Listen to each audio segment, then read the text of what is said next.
Nilikuwa tukijadiliana masuala tofauti ya kitaifa, kwa sababu Mheshimiwa Jerry, wewe ni mwanasheria na wakili. Sijui kama leseni yako iko hai, lakini mimi niko hai. Mifumo ya uchaguzi kwa maana ya sheria zenyewe zinazosimamia uchaguzi zinalalamikiwa.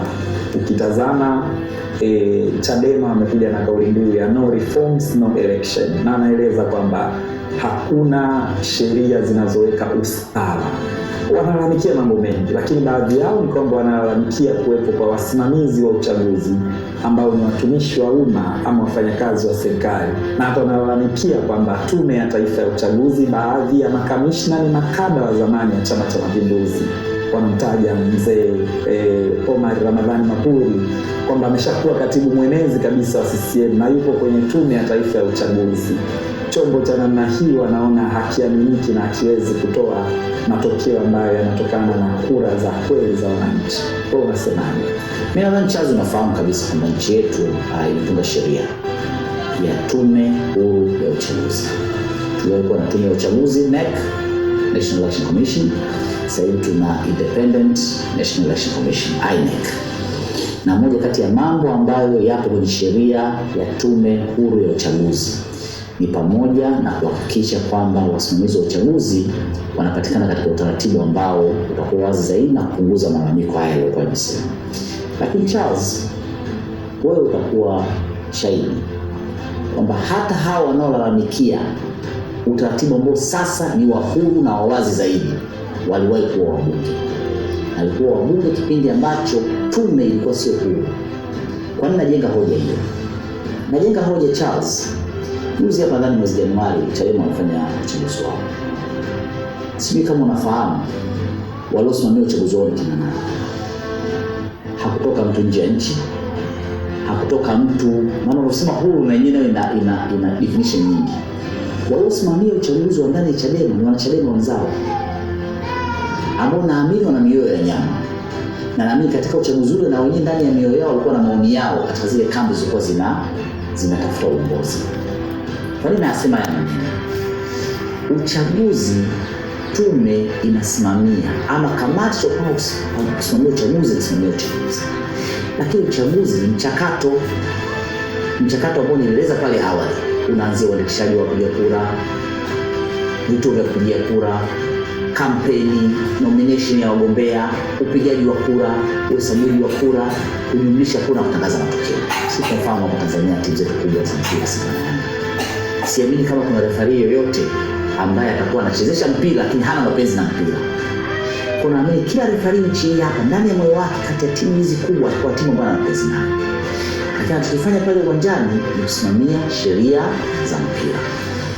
Sina nia ya kujustify jambo lolote, sababu na yenyewe ni jambo ambalo liko kwenye sheria na lina mamlaka yake na tume na mamlaka yake.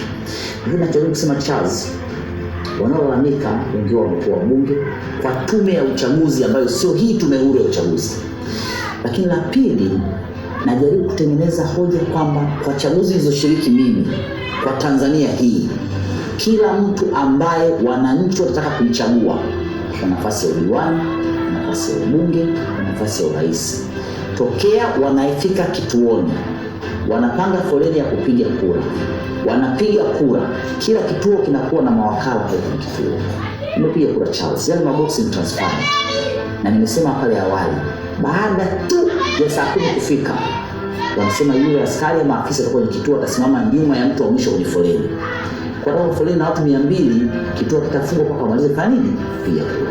Wakimaliza wanafungua ile boksi, kura zinahesabiwa kwenye kituo na zinaandikiwa karatasi yake ya matokeo kwenye kituo. Mchakato wa uchaguzi unasimamiwa na tume ya uchaguzi. Na tume ya uchaguzi unaendelea kwenye ngazi ya jimbo ambapo wakurugenzi zamani walikuwa ndio wasimamizi wa uchaguzi. Kwa sasa kwenye sheria ya Tume Huru ya Uchaguzi hawatakuwa. Kama watakuwa kwa mchakato wa kuwa civil servant walioomba na kulipwa vetting kwamba wanaweza kusimamia uchaguzi. Msimamizi wa uchaguzi wa jimbo kwa kwa mfano la Ukonga anakuwa amekaa kwenye kituo cha kujumlisha kura, anangoja. Kuna msimamizi msaidizi wa ngazi ya kata, kuna msimamizi wa kituo. Mimi jimbo langu mwaka 2020 kama vituo 789. Una watu wako 789 unaowafahamu.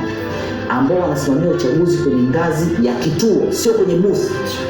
Nimekwambia vituo 789 vilikuwa na booth 5 na kuendelea. Kwa mchakato unafanyika huru na haki, tali inafanyika, msimamizi wa uchaguzi wa ngazi ya jimbo anakuja kuletea matokeo ya vituo ambayo kila wakala wa kila chama anasaini. Na maana nasema chaguzi hizo upinzani umeeleza wabunge bungeni kwa matakwa ya Watanzania, sio kwa matakwa ya tume. Lakini wakati huo wanasema hali haikuwa mbaya kama sasa hivi. Sasa hivi wanasema watu wanainguliwa bila sababu za msingi, mambo yamebadilika. Hali imebadilikaje? Charles, take it from me. Hali imebadilikaje kwa jambo gani kubwa lilofanyika? Watanzania ni wale, nchi imekuwa wazi zaidi, mitandao sasa hivi jinsi ya kuwasiliana na Watanzania ni rahisi zaidi. Kama vyama vya upinzani vilipata wabunge kipindi ambacho lazima uende kijijini kuomba kura na wananchi wakaelewa, baadhi ya watu wakawachagua, kama leo wasiwachagua. Hawachagui kwa sababu Charles nimekueleza pale awali, nitaendelea kusimama kwenye msimamo wangu kwamba nchi hii hakuna mtu ambaye ukimchanja atatoka upinzani kwa sababu aliwahi kubaguliwa katika taifa hili. Hakuna mtu ambaye ukikutana naye alikosa fursa kwa sababu ya kuwa amenyimwa fursa na serikali ya Chama cha Mapinduzi. Serikali ya Chama cha Mapinduzi toka uhuru inafanya kazi ya kusimamia nchi yetu kwa uwazi, upana na kumshirikisha kila mmoja wetu. Na ndio maana ukiniuliza mimi nitakwambia upinzani nchini unakuja kama mwamko tu wa watu. Tunakumbuka labda chanzo kwa mdogo enzi ya Nasma Hamisi kidogo na Jacob ya Usharo. Ilikuwa kumbi zinapasuka. Watanzania kwa wakati wanaacha. Fanya muziki wa dance. Ndio Juma Muumini. Ndio tunalichoka. Ilikuwa hapa Tonga Pepeto kikipiga. Kumbi zinapasuka. Tanzania wanashabikia wanaacha. Kwa sababu gani? Kwa sababu haijaingia kwenye culture, ilikuwa ni nchi ya kikabila. Ungesema muziki huu wa kabila fulani na watu hao ni wa kabila hilo, wangeupenda kuanzia wazaliwa mpaka wanakufa. Ila kwa taifa letu ni moja, tunaweza kufanya jambo tukalishabikia, na leo tunarudi na wanakaa kitako. Ni kwa chana mchango wa sekondari. Leo kaja